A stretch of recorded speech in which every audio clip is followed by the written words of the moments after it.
Hello ladies and gentlemen, and welcome to the DayZ standalone video blog, the first of its kind actually, and I'm Rocket, the project lead on DayZ, and with me I have my production assistant Matt Lightfoot. Matt, you want to tell us why I've given up, well why both of us have given up our Monday nights?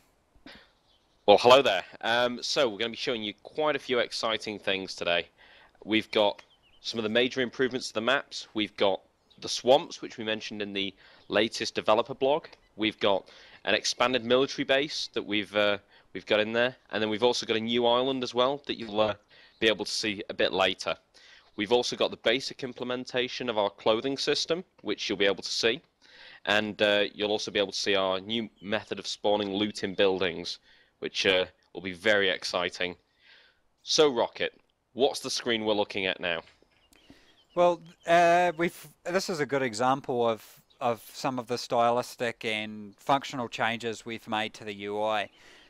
The whole aim is to be going with a much more simplified approach than with previous products like Arma 2 that DayZ, the mod, was based on. A good example is, configuring the options and things like that. It's much simpler, and we really want it to, for users to go into things much easier, and for it to cope well with different sizes of screens and and different ways that people want to configure it. And there's a couple little errors popping up there, so I hope people do appreciate. This is a very work in progress, super duper early version of DayZ, so there will be a lot of little errors and stuff as we go through. So, Rocket, that character in the background, what's he wearing? Is that your normal going out gear? Essentially what we're looking at here is the player's avatar. So he's their character from the last server they were playing on. So the real focus with DayZ Standalone has been to make the player's character much more a part of their gameplay. And so right from when you first start up DayZ, you're going to see the last character you've played. You're going to see the stuff he's had on him. We've been thinking about adding in some statistics and stuff on the screen as well, but for the moment we really want to stick with the real basics. So you'll see your character, male, female, whatever race you are, and what the equipment you have on when you come to this screen. And that's really a theme that is going to permeate throughout the product. So should we jump into game then? We should. So the idea here that we've got at the moment is that you can obviously change the server you're playing on, open up a server browser, or you can click play and go into the last server you're on. So I'm going to go into the change server here, and then I'm going to hide all the magic that's currently going on here so we don't get DDoSed. We've made heavy use of Steam and their technology, which has been really useful in what we're developing. Again, before we start playing, I want to add in the caveat that there will be potentially a lot of bugs and a lot of stuff that comes out in this, and people shouldn't expect that anything that's currently in there is going to be the way that it stays. So that's Matt walking around, and it's me on the camera. How you doing, Matt? I think you can wave, man. Did I wave? I can't even remember the wave key. Yeah. Yeah, okay, I can't remember. Okay, total video blog failure. I can't remember the wave key. So what Matt's going to do is he's going to show the clothing stuff. So, Matt, if you maybe take your clothes off over here. Wow. I'll zoom in here. So just before we start as well, so that everybody realizes that we're playing a version of DayZ that has a lot of stuff disabled on it, because we really just want to focus on the key parts. We want to keep some surprises, and there is still a lot of stuff that hasn't been finished. So what we're going to do here is we're really just going to demonstrate the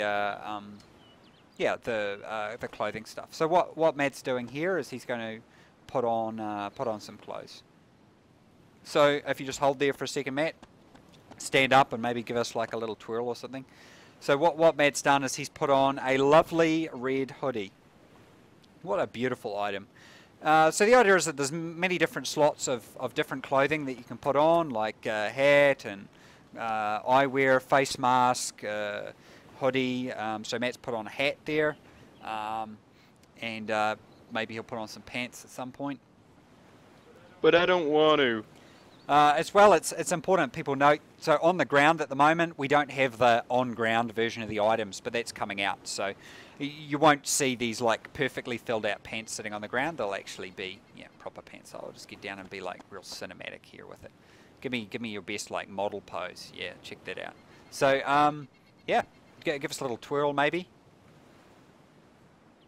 Nice. So one of our artists we've got working on this, Painterflex, has been working on these clothing items. We've got a huge list. There's like, already on my list, there's like 100 different stuff we want to put in. So, we're going to have different variants of watches and different types of compasses and gas masks and what else? Have I missed anything else cool that's in there, Matt? Aviator glasses, of course. Yeah, true. Like different kinds of glasses and stuff. But I really want to focus on functional type items first. So I guess one thing that a lot of people probably don't think this is that cool, but this is a very big deal for the real virtuality system. It kind of has nothing like that really. Yeah, it's pretty awesome. Did we have another top somewhere? Yeah. Should we spawn in some different coloured hoodies do you so we're know how to not do that? wearing matching clothing? Does it matter if I do that in the video blog? I don't think it does. I don't think it does. This bit here is going to be blurred out because we don't want you to see our new cool inventory screen. And we'll probably blur out this bit as well. Okay, so I've put the jacket on the ground for Matt, and he can go and he can swap that. So he's put his other top down, and he's putting that one on. Awesome.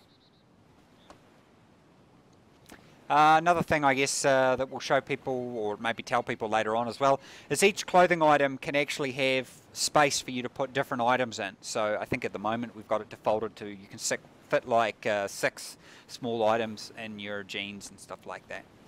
Cool, so I guess put the tactical vest on, show people how that works as well.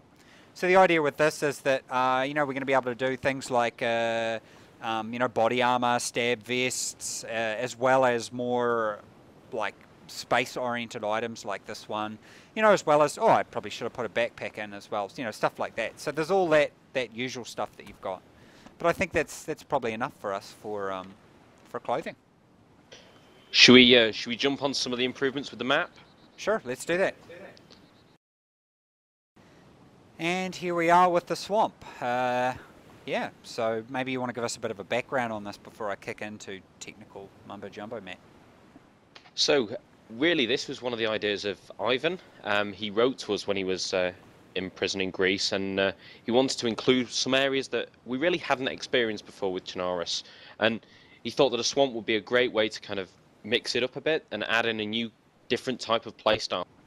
Yeah, so this making Chernarus really fit the whole DayZ thing has been obviously, quite a key focus for us. And definitely, having that in the map design is really something we wanted to have, a lot more of. So there's a lot of these areas, and we've got huge plans. There's a lot of, new areas, new facilities and stuff to come across that we've really wanted to put in. So this is kind of just the start for us, and it's one of the exciting things that we're able to do with the project. It's not just to add features, but also to add, add new areas and whole new areas of content as well.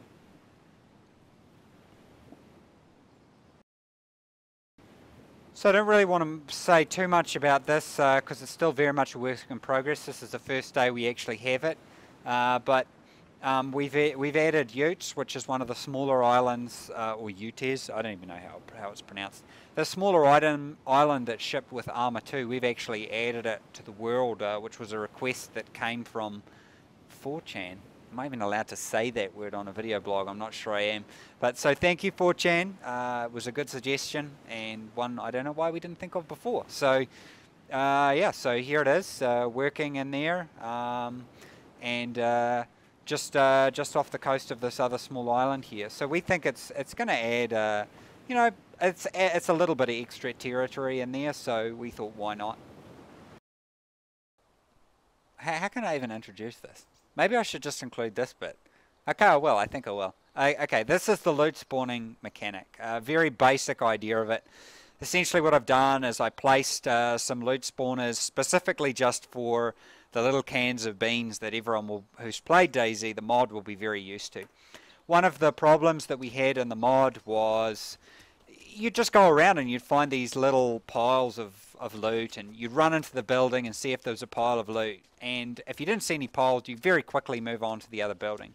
So I wanted to get completely away from that and really make it feel like you were scavenging the environment.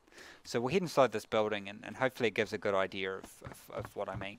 So the idea is that loot can spawn like behind an object, like you see this can here. So you really have to get quite dynamic about looking around and trying to find the items. So it's really it's a totally different totally different experience. So I'll grab that because I really like my beans. So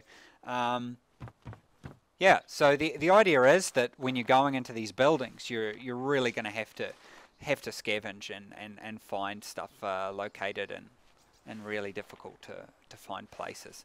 And someone might have come through and cleaned out most of a place, but might have missed, something that spawned, say, behind the TV or something like that. So I really think it's going to add a lot to the dynamic of. And it really shows how it pays to be thorough. If you go through every building and search in every nook and cranny, you can find that extra can of beans or the fire axe that somebody else has missed, that may be hidden under a bed or, in a fridge or something like that. And it just makes you be patient and really check everywhere out. Yeah, I think it's really going to radically change the whole way that that DayZ is played. I think people will, it is going to have a big effect on things. I haven't actually configured this building yet, but you can see we've opened up some of the cupboards so that stuff can be put inside there. People are probably also noticing we've improved the way the things move and stuff like that. But having items underneath chairs and around tables, I think it's really going to add we can even put it inside basins and stuff like that. So it's really going to have that feel like you're actually scavenging an environment rather than you're just sort of running from building to building and yeah, another example of shelving we can spawn items on, and there's some really good work going in with some of the building details to make it look a little bit less polished and a little bit more like some kind of bad stuff went down in the building. A bloody piano. So as you can see, we've gone upstairs, we've got the offices, we've got the shelving, we've got the open cupboards and things. So how is loot going to appear in the world then? Basically, the way that the loot worked previously in the mod is it was spawned by the clients, and that obviously allowed for a great deal of hacking. It also meant that we had to do a lot of calculation to figure out whether or not a building required respawning or anything like that. The idea is that we're actually going to spawn all the loot on the server, and so when loot spawns, it'll spawn at the start of the mission, and as it gets cleaned out, the server can respawn it as needed. So that has some real fundamental impact for us in terms of performance, as well as helping us with anti-hacking measures, and as well from a gameplay perspective. For example, at the moment, you can tell whether or not someone's in a city by seeing if there's any live zombies walking around. If there's not, then there's probably not someone in. So what are the kinds of changes that should we expect to see with the map? One thing we have done is we've actually added a whole bunch of new rec types and stuff like that. So there's one actually here. One of the aims was to make them obviously a bit different and add a bit of variety, because there's a heck of a lot of different recs in the environment, but also this is a good example actually up here, is add in the ability for us to spawn loot and make it so that you really actually have to, you're scavenging the vehicle and you're looking inside it for food and stuff like that. So there's been a lot of work that's gone into